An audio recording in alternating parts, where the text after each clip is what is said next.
This guy treated me like I'm here on a job, and I cannot, based on my feelings for you, run with him.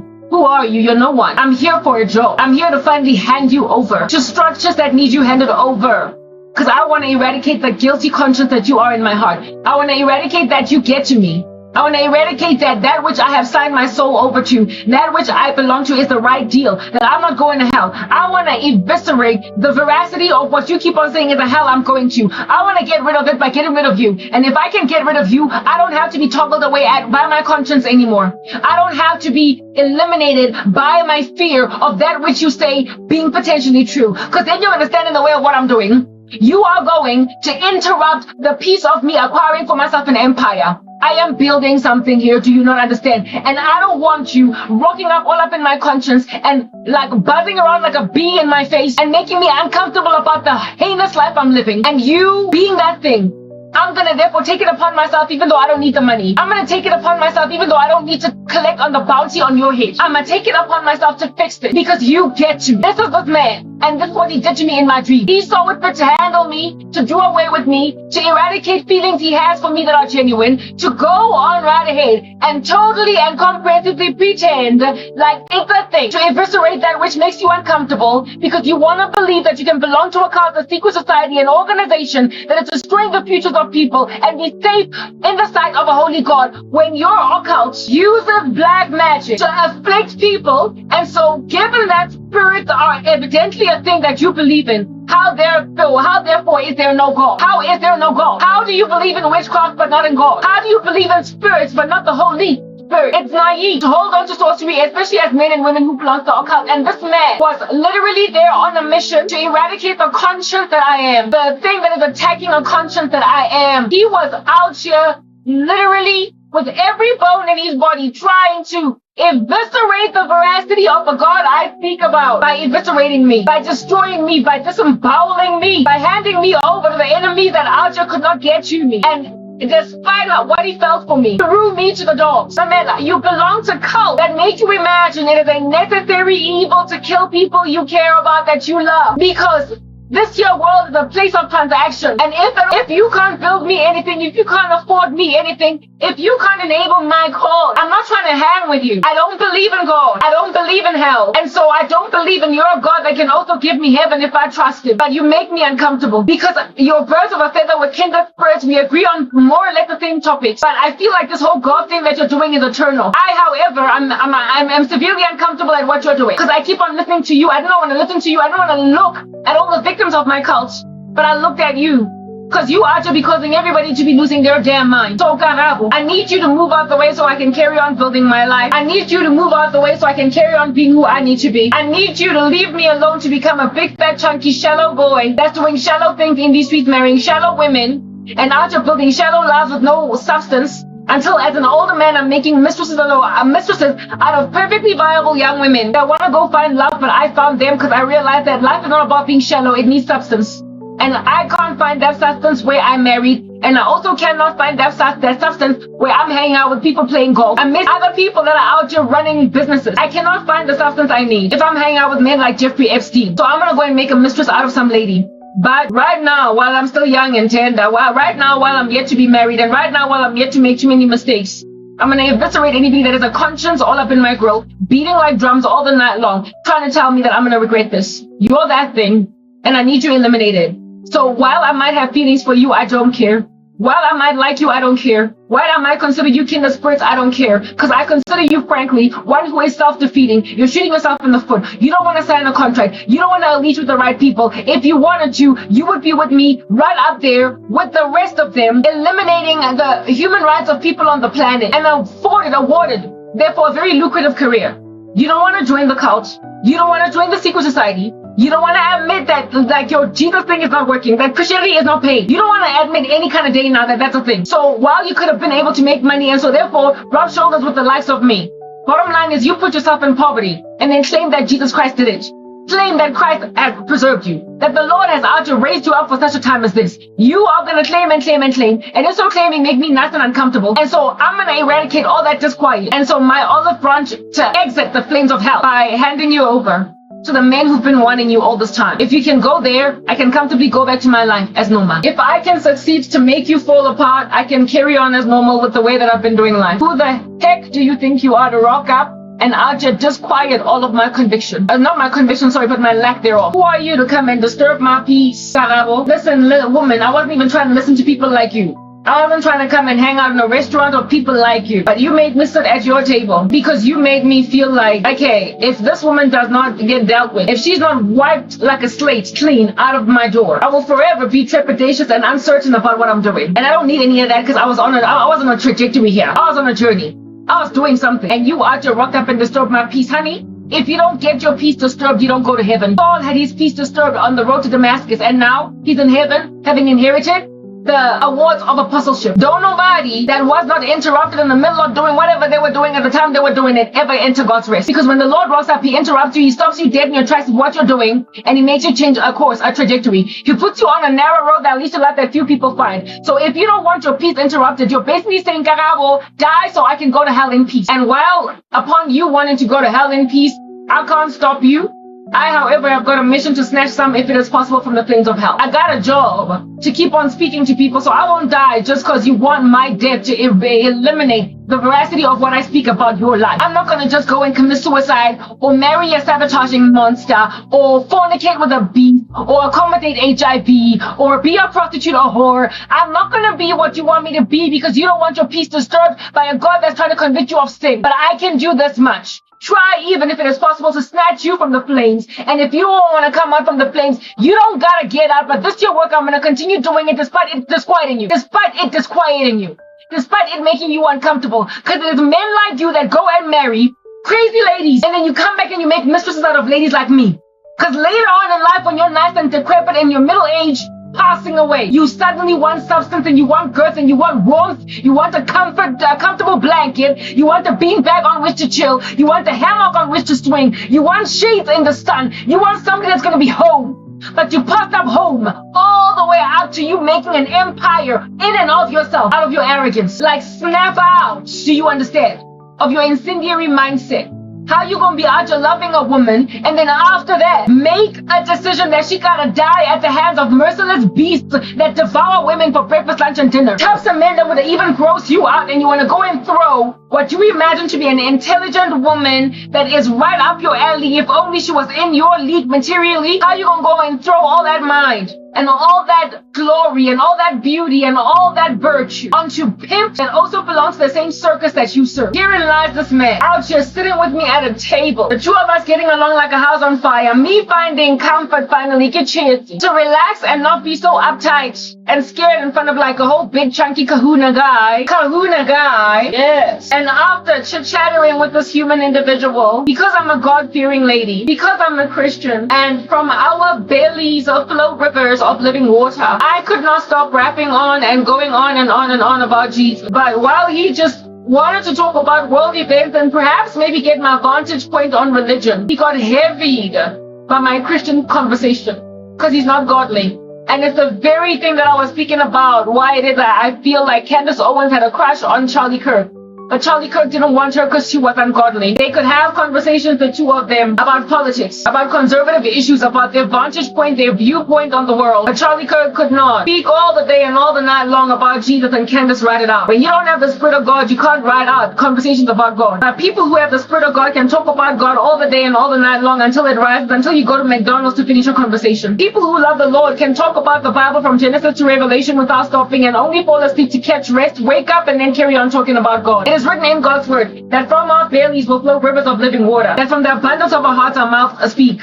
Well, we are full of the light, we are full of Jesus, we are full of all of the gorgeosity of heaven. We can do no other thing but venerate him, and the closer we get to God, especially because of persecution, the more we have no one but him on our tongues. We get inebriated, wearied, and heavy by worldly conversations, just the same way that worldly people get inebriated and wearied by godly conversations. So the things of God cannot be perceived by the man who is perishing. Indeed, he considers them foolishness. Therefore, if you are merely curious about a person's vantage point on religion, but you're not interested or convicted of sin, by the Holy Spirit, you will not be able to write out righteous talk. And I could do no other thing, given that from my belly flows rivers of living water. I could do no other thing upon talking about politics to make it all about Christ and how he's fulfilling prophecy. And while I'm busy talking about conservative issues or even my vantage point on artificial intelligence and how I feel about singularity, whether or not it's right at the door, I could do no other thing but make that about the fact that the world is coming to a blistering end and mankind has innovated themselves into the Tower of Babel, and so therefore oblivion, and God must stop it. I could do no other thing in there but rather but make everything about God, because everything indeed to us, and indeed that is also true, is about God. The truth is absolute, and God is. Before Abraham was, I am.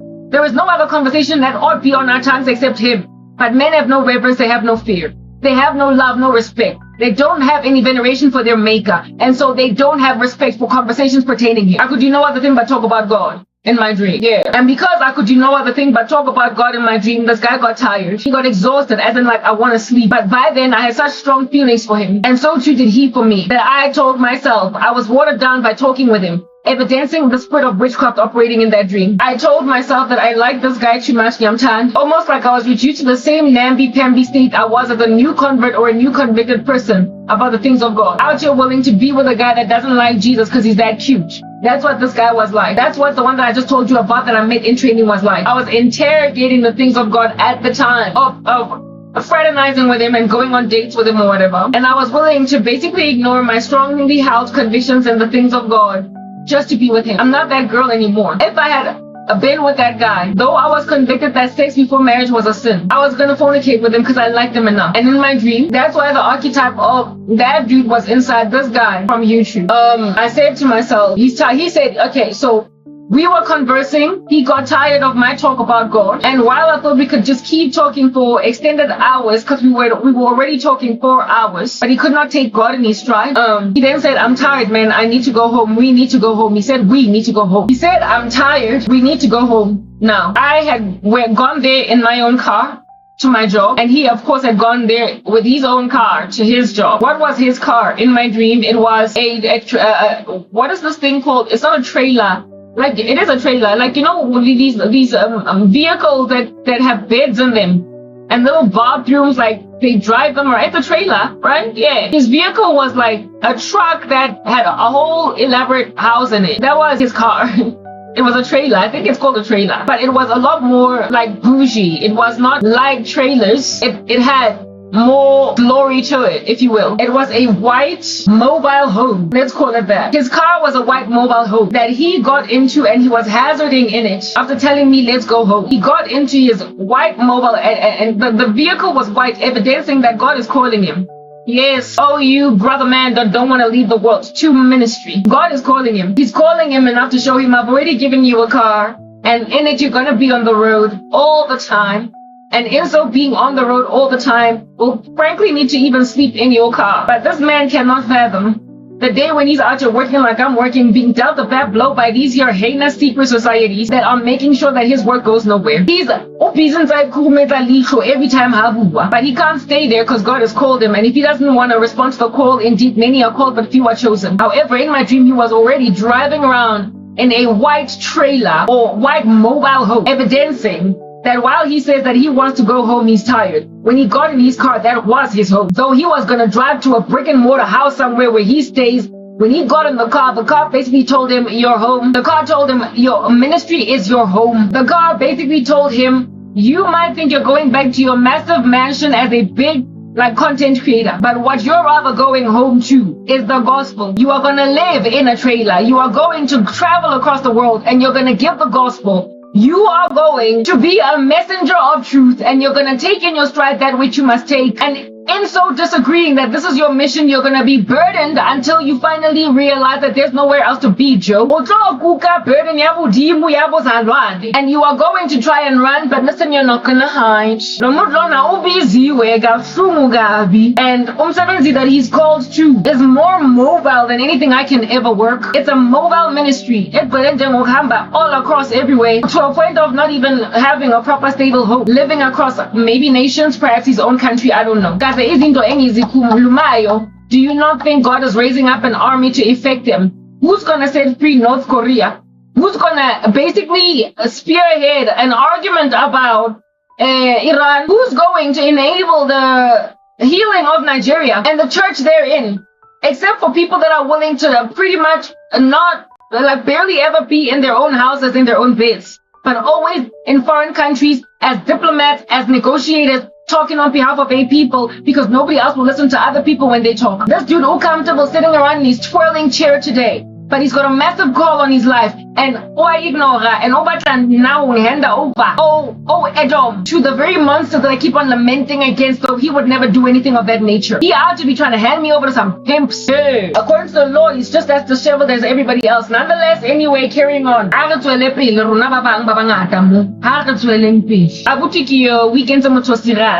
Can't write out conversations with me, however, wrote out conversations with me. Not yet strongly convicted enough in the things of God for him to hold out conversations with me in Christ. And then at some point he was like, we need to go home. Saying that I'm out here crashing on him big time. I'm spazzing on him hard knock. Alright. And I then make a decision that, listen, I like this guy. I like him enough. I mean, we spoke all night. Like, whoa, I'm gonna just get over the fact that I don't want to have sex before marriage. And I'm gonna sleep with him. Like, I'm gonna sleep with him tonight. I said in my dream that I'm gonna sleep with this guy tonight. I'm gonna go home with him just like he said, let's go home. And I'm going to accommodate, hey, Crankat, when's that? I'm going to accommodate fornication. I said, to everything that I trust in the Lord. I'm sleeping with this guy because it don't get no better. Like, who do you think you are? Yeah. So he did a spell to eradicate what I am, to finally just finish me off. That's what he did. And my retaliation and my response is, at the end, my retaliation and my response is, you do a spell to hand me over to perverts and a cult and a brothel. Very well. But in your spell, I will show that all of your feet are going to come to a blistering end, and you've been called to the very same thing that I'm suffering, to be out here going all over these streets trying to talk to some people with nobody trying to listen to you. You come at me with a curveball trying to show me that Christ don't live, but I'm coming to you with a curveball to prove to you that he does. And look at his grace be all nice and irresistible. Mamela. We'll finally find out that tulip is a thing and grace is irresistible. He then hazards his vehicle. I had my own car, and my car was small in comparison to his. It was a white, like, sedan of sorts. Just some random old decrepit car that I was driving around, because listen, everybody is poor in my dream. That is in my particular league, in my sphere, as Christians, it's poor. So I'm driving a vehicle that's even more lackluster than my waking life vehicle. In my vehicle that's just out here parked, looking like a shell, white and Estratini. This guy gets in this buzzer of an not SUV, but this like trailer, black, white, and he's hazarding. And I tell myself that I'm gonna follow behind him like a convoy, and I'm gonna go to wherever he stays, and I'm gonna sleep with him tonight. Listen, I met him tonight. We spoke tonight. I feel like we've fallen in love. And I'm not going to hold out. I'm not going to lose him. I'm going to sleep with him. I thoroughly told myself that I'm going to have sex with this guy. That was his witchcraft. The witchcraft was to make me finally willing to fornicate. To make me finally willing to have sex. Because at the point of me deciding that I'm going to fornicate with him, he left. Because after all, it's not me that he was trying to be with. Though he might have developed feelings and had a crush on me, he was not trying to be with any of that. I ain't jack to him. He was trying to throw me to the structures that have been trying to weaken me all this time. And because he imagined himself as one who had leveled up quite a bit in the occult, he figured that he can just use the kind of sorcery that would like beguile a lady, show everybody else how this is done, and then hand me over to monsters and say, deal with her, y'all have been taking too long. I'll fix this. That's what he did. How can you be so fly and be a witch? Listen, I keep saying, what is with all these hot boys and them doing witchcraft? In my dream, I was willing to concede to fornication, but I will tell you this. While you might imagine yourself having ranked up so high that all these other occult practitioners ain't gonna compare, your sorcery is amateur in comparison to some of the sex curses I've been endured under. It's amateur. So you thinking you are super lofty in the occult is not even true. I've endured worse. I was able to immediately brush off that temptation once I woke up. There are some sex dreams or lust nightmares that I get that out here be getting me all hot and bothered the whole day. And I have to keep praying through it to finally break off from it. As soon as I woke up, I was able to be like, ugh, no. However, the crush I had in my dream lingered for a good maybe like hour or two. And I kept wondering, Manda, all these like beautiful people, how are you going to let yourself be squandered by the devil like that? But anyway, they're letting it happen. Do you? Okay. You're allowing it to be a commencement and a thing that is doing a thing. And I'm just like, you know what? Do a thing with that thing that you're doing, because doing things is what you love to do with all these thingy-mabobby things. Do you? All right. He left, however, and after leaving, I was so sad in my dream on the man that I was falling for, that I was liking, that I was finally willing to break my vow of chastity for after 14 years of celibacy, going on 15. He just left without exploiting, hitting that. That's how little he thinks of me. And that's how little he thinks of us. It's like, I'm going to get you to a point where you're going to want the kind of man that you can't have until you're willing to fornicate. But I'm not touching you. Who are you? You ain't jack. You're some peasant. He looked at me like I was a peasant. And that's why there was just a severity of frustration in me pertaining peers academically who are on my league intellectually. But since I did not get to monetize my skills and so be clout heavy, they thoroughly think, who are you? Oh, you're gross. You're You're not my size. You said I'm not his type. You're not the kind of chick I would ever be spotted anywhere with. Dude, let's have a conversation. I might not be from the UK, I'm from South Africa. So it's a third world land, we understand it in comparison to the one that you come from. Comprehend this much, however, you who is sitting where you are sitting, imaginative that I'm just a peasant. All my life I've been regal. All my life I've been that poised girl. All my life I've been that beauty queen that didn't want to do pageants, however. All my life I've been that popular chick, and all my life I've been that academic. All my life I have been that chick that was the most likely to become something just enormous one day. But one day in my life at the age of 26, I gave that life of mine to Christ. And now I am living at the dregs of society, all underestimated as a beauty queen. So to say, I'm not in your league, who do you think you are? Honey, I'm a queen. You're the peasant. You're the one in the kingdom of darkness. And I'm the one going to heaven. I'm the one that's a holy nation and a royal priesthood. And you're the one scraping about a whole chunk of witchcraft trying to make a woman have sex after 14 years of celibacy. I'm the one here that's dignified and regal. And you're the one here that's trying to make a woman become a prostitute. All my life I've been dignified. And all my life I've been moral. And even though I only became godly as a God-fearing woman, I nonetheless all my life have had regard for the fellow human being. That there makes out of you more of a peasant than I ever could be, despite me having no money in my bank account. Y'all need to gain perspective as to what makes for a person that's gross versus what makes for an individual that actually don't be making any kind of sense. All my life I've been queenly and regarded as such, and that's why all my life I've been so severely harassed by jealousy. There is a reason why this here is my life situation, my condition, and there is a reason why you even want to throw me to a whole chunk of pimps, oh bugger. Do you understand what I'm saying? It is because all my life I've been that girl that nobody can grasp, and now that I'm poor, everybody's trying to sleep with me real fast. Because all my life, don't nobody be able to get me any kind of easily. That's who I am. So we don't know what you're doing in these streets imaginative of the fact that, I'm gross. Because all my life I've been drawing men from all different kinds of races because I'm that gorgeous. So we don't know why under heaven you think you're awesome to a point of looking down on women that are perfectly wonderful, albeit going through a lot purely because they're not occult practitioners. The occult has made you a nice little mean bugger. You're shallow, you're uncouth and unloving, and you also have no regard for the human being. That is the kind of thing that you need to repent from, realize that you've been calloused, understand that you've been made to consume so many demons that you can't see that you are utterly and comprehensively inappropriate. And for the kind of podcast that you run, you ought to have more respect for humanity, and yet you don't.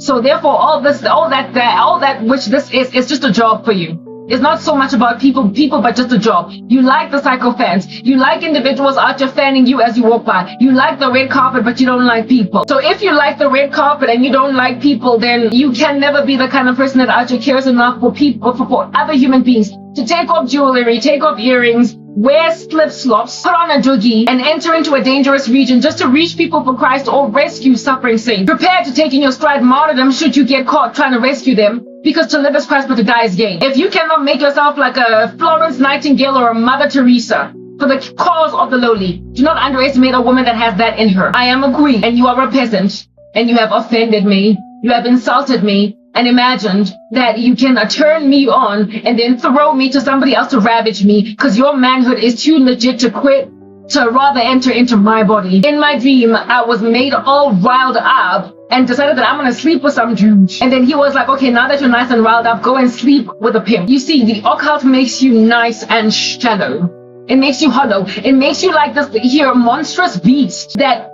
walked around my taxi where I was controlled to be taken somewhere strange in a Lamborghini and a beautiful suit. And then once I was made to leave because everybody wished me into obscurity, so the world is controlling me, he then entered into a taxi and started groveling and licking at my neck and saying, I love you. A man that passed me shade, was aloof, despondent, and out here with his nose in the sky, peaked like an interest. One day rocking up just before his wedding and hovering over me, confusing me and saying, I love you, I love you, I love you, until I say to him, you're confusing me, plus I used to date your best friend. You're the kind of man that be passing people shade until you realize I love them. So if you can hang with me for hours in a conversation and then hand me the pimps, you are exactly the gentleman I have just spoken to you about, that I met in training, with whom I was birds of a feather, that in that training could see himself in me and me in him, enough to slide me his name card and then give me a name card to write my name down, that we might introduce each other that way, and then go on to ignore me for years. And then later on,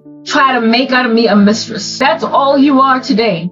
All those Christians in the restaurant that thought you were important, one day you're gonna be hovering around them in their content, trying to make out of them a mistress because you're unhappy with whatever wife that you finally took. That's how the story ends. The devil deceives you into being mean-spirited.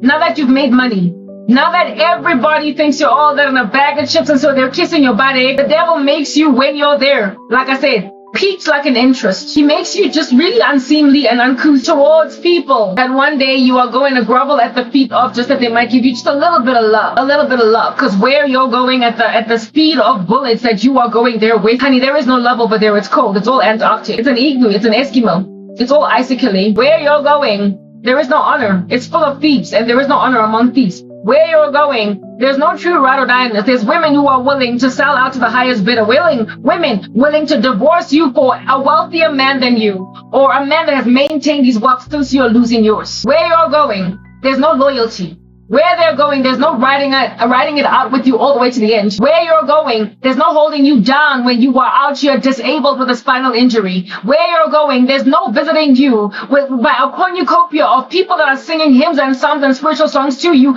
as you are on your way out dying from terminal cancer. Where you're going, there's no love. And where we're at, there is love. And that love is calling you to Jesus, to basically disrobe yourself from all of that shallowness where you're trying to turn a woman on until you say, I'm not sleeping with you, but since you're already all riled up, go and ride some pimp. Where you're going, there's no love, because where you're going, people with characters like yours get worse and worse over time. Get born again, get redeemed, repent, because where you're going, it's just empty. It's giving Jeffrey Epstein. It's giving hanging in a prison cell. Where you're going, there's transhumanism.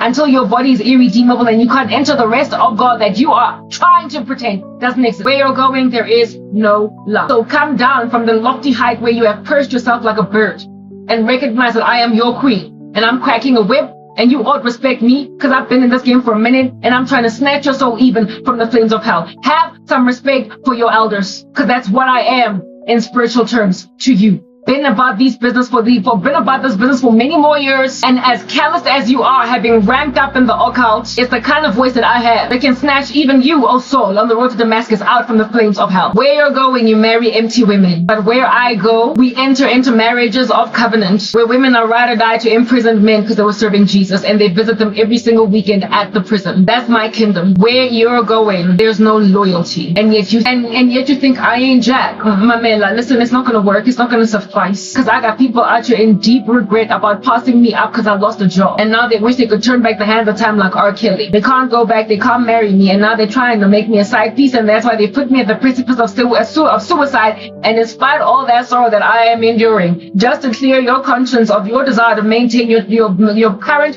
trajectory, you're trying to throw me on the very pimps that I despise. So we're then going to get into these here crazy women that think that I'm going to say not yours but mine, not yours but mine. Listen, stupid women. It's men like the one I'm talking about right now that pass me up, that now want to make out of me a side chick that marry you. And so now you want me to fight you in a cockpit and say, but like proper, I love him and I've always loved him and he's always loved me. It's just that now that he's married, he's realized it. I'll never marry a man like that. I will never accommodate a shallow monster. And I will also never accommodate a man I used to love that, however, passed me up, and now that he's married, he sees that he made a mistake. I'm not that girl. I don't take up for in my stride. So you will never ever succeed, despite my age. I'm 41, we get it. You will never ever succeed to make me, based on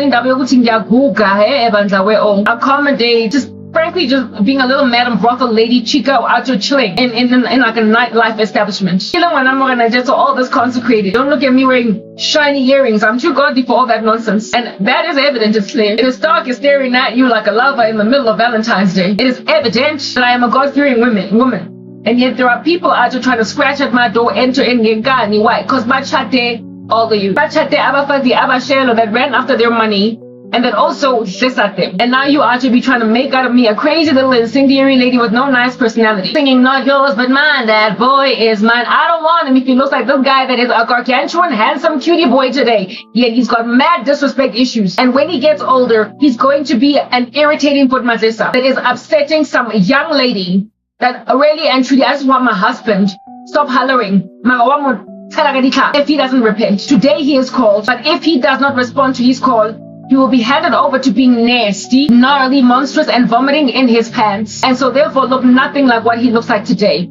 But our women not out here breaking their teeth and out here cutting their hair to be with him. Kuyasanyiswa in these streets where the cute boys become wealthy. And basanyiswa imit. And there is an epidemic in my hero nation, South Africa, where crazy little cute boys, and given that they're as cute as they are, tall as they are, beautiful teeth as they are just smelling like cologne all the day long as they do. Women, there is not a shortage of them across the color spectrum. And so having all this from which to pick, they then underestimate women with their own skin tone. I've endured all such boys. And now today, Kenya, I'm 41. Ain't got no time to be dancing around and play. But they still be out there trying to dance around and play like I'm 16 all over again. I have no respect for them, but they are planning where I'm concerned. Y'all need to repent. Y'all need to walk away that you might not be dissed by God-fearing people that find you abominable to even suggest certain things. This dream did not end over there.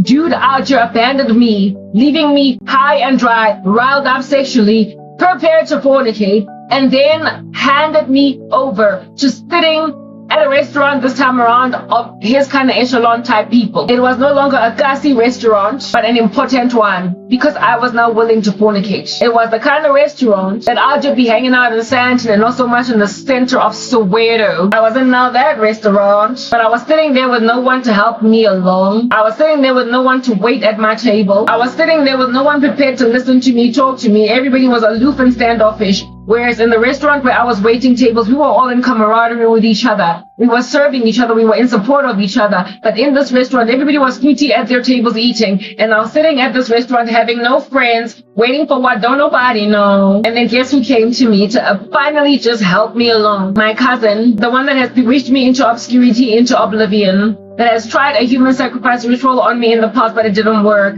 that has taken me out of anything at all that makes all kinds of sense and bewitched my family and then hope that one day I will see where she's coming from. This here cousin that was always substandard and subservient to me, who now today, however, looks like my big fat boss lady economically, came to pick me up. Someone that in waking life I would never accommodate.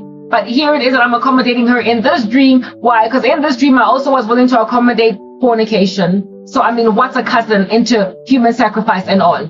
Yeah. Herein lies this here rando female walking up to pick me up, finally seeing as I have seen the error of my ways and latching onto this weird Jesus of mine. Now that I was happy to fornicate, oh, look at that. Apparently, allegedly, as soon as you're content to fornicate, you now qualify not so much to get a boyfriend that's going to ravage your body and so desecrate your virtue, but be a prostitute. So I go for my man. So I go in my dream for people wanting me to just have a boyfriend with whom I'm messing up with my virtue, to servicing men in one night, because that's all I can do now. Do you not see just how much farther down a rabbit hole you keep on falling when you belong to the cults that you belong to? You're gonna go and grab a lady that you wanted to break a vow of chastity with an idiot boyfriend and try and make her a whore in a brothel because you're not getting a job anymore, Garabo. We now, after you desecrate us and destroy us and humiliate us and diss us for years, now seeing as you're 41 and so frankly your ship has sailed, now you can do no other thing but human man, get down on your knees, give them fellatio, serve at their beck and call, and do whatever they want you to do in a brothel that's going to give you at least an apartment that you're going to live in now that you have got, like, I don't know, a job. Yeah, with my nether regions, this cousin collected me in order to send me to an induction at a brothel. Yeah, because she's been working at one all this time. Sure. This here cousin that was collecting me to go and Ngiyosebenza kwi-brothel. Yo, alright. She picked me up with the chick from YouTube. And the two of them kept on saying as we were walking there, you're gonna see it's not that bad. Oh, God have mercy. You're gonna see it's not that bad. You're gonna see it's not that bad. It's all they could say on the way there. You're gonna see it's not that bad. You're gonna see it's not that bad. I'm out here walking with my cousin after being disappointed by a prospective lover boy. And she kept on saying, they kept on saying, you're gonna see it's not that bad. We finally get to the door of the brothel. It was like some hotel. And outside of it, there were these two black men, middle-aged men that you could tell had abafazi married and were respectable in their communities. But look at what they're doing at this brothel. They were chilling outside in this restaurant. Not restaurant, but this brothel that was like a hotel. They were sitting on sofas in this brothel. And these are mamela. Imagine grown men that out here be looking like the size. Imagine a men like the size of Cyril Ramaphosa, just in terms of stature too. Like Mukaba Ole, you know, like Bantu Holomisa type men, like Wede Mantashe type men, like men that age, men with also that stature. Mikaranyana setapo abobaba basezi dog. What is so fengzena? And they had one man had his hand in the pants of the other man, giving him sexual favors. As this other guy Agwetema for Anwai whiskey, just enjoying the sexual favor. Like they were out here. The one man was out here handling the other man while they sat there outside of the hotel, outside, like in broad daylight, doing this thing because it was understood this is an establishment for that. And Mona, look at the politicians. Mona, look at the big business bosses. Mona, what I want to come and handle each other's manhood because they've got a secret homosexual fetish that they're hiding from their wives. And it's what I keep saying. These occult organizations are to be making everybody nice and gay. Like, don't nobody want to repent. We don't know what's going on. And these here men whose grown wives who are the age of our mamas are handling each other's manhood in brothels. And there are women that they recruit that are struggling, that are going through a hardship in these streets, like Abu Karabo. And they try to put them in spaces like these to service men like that. I see this here ugly scene and on my way to the brothel with my cousin Archer saying, you will see it's not that bad. I kept on asking them, am I gonna have to have sex with any of these guys? Because I don't want to have sex. Because I had said to myself that I was gonna fornicate with the other guy, right? But I was not prepared to go and have sex in a brothel as a prostitute. I wanted sex with just a boyfriend in my dream. And here it is that I was reduced from sex with a boyfriend or a prospector for a boyfriend to now I'm out here giving sexual favors to strange men I find not attractive in a sex space. Sex work. These people have been trying to get me in sex work for a minute and I don't even know. Listen, I'm born again. Never mind that. I've just never been about those streets. People in the occult think they can convert a small little short child into an adult overnight using witchcraft. They think they can go and grab a skinny lady and make her obese over 2 weeks. I have had people even put the witchcraft on me and they're like, oh, no. Overnight. They think they can go and grab just like a grasshopper and make it an elephant. As soon as they happen upon witchcraft, they think there is nothing that is inconceivable for them to get. If they can conceive it, they can achieve it apparently. So they go and they grab entire virgin-like people, put them in hardship and say, you're gonna be a prostitute. Prostitution is a personality. And yes, sometimes it is induced by hardship, but largely it's a personality. Prostitution happens because a woman is willing to go out like that. Because if at all you're going to end up in prostitution, it says that you are unprepared to be a waitress. If at all you're going to end up a prostitute, it says that you are unprepared to clean people's houses. If at all you're going to be a prostitute, it says that you were unprepared to scan groceries at the Pick and Pay. When I woke up from that job, I was like, Mamela, I would rather scan groceries at the Pick and Pay, seeing as you refused to let me ever work a day again in my life. If things got to that level of financial desperation, I would knock on the doors of Pick and Pay and Woolies and insist on folding shirts, then become a prostitute. Harlotry, sex work is a personality. It is a character flaw in people. They do it because they are chachi and want to lie down on their backs as opposed to sweep floors. And it makes them a lot more money than sweeping floors. So rather than live in a decrepit apartment, they want a proper one, however, on their backs. It's a personality. It's a total personality, and I don't have it. My cousin has always been about those prostitution streets, khalasag. So it makes sense that she would be humoring something of that nature.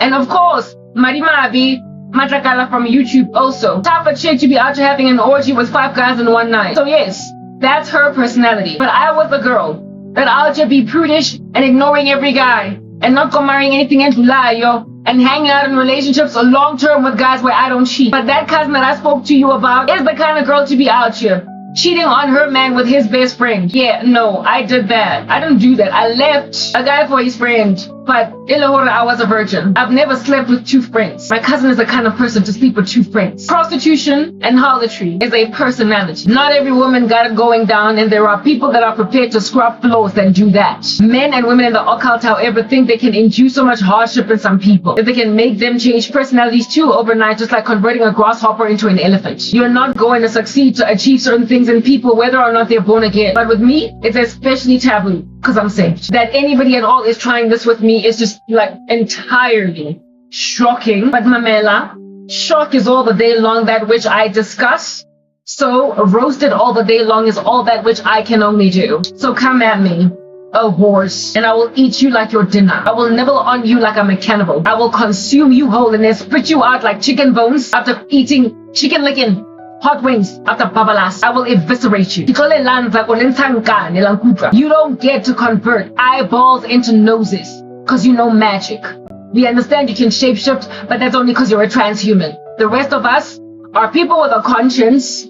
The rest of us are people belonging to a God that we regard. And so therefore the rest of us are not little whores willing to out to sleep with every single god day. Jongani, however, that I will see is not that bad. And not only that, I kept on asking on the way to this here brothel, am I going to have to sleep with guys? Because while I'm happy to sleep with a boyfriend, I don't want to have sex with a stranger for money. I'm not a prostitute. And all they kept on responding to me was saying, you will see it's not that bad. People trying to induct me into witchcraft.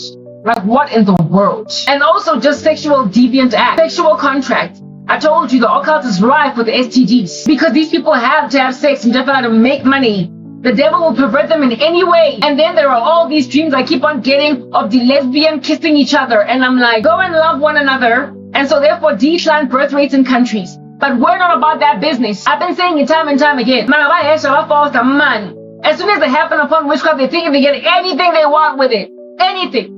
Including grabbing a God-fearing woman and making her nyati for life. As funny nani nonke aslanya springis tinama pilisi wala stajad. We don't just embrace dirt, do you understand? The whole world is not gullible, credulous like the rest of y'all. You be out here getting money by any means necessary. Some people are prepared to scrub floors because that which you do is just too hectic for them.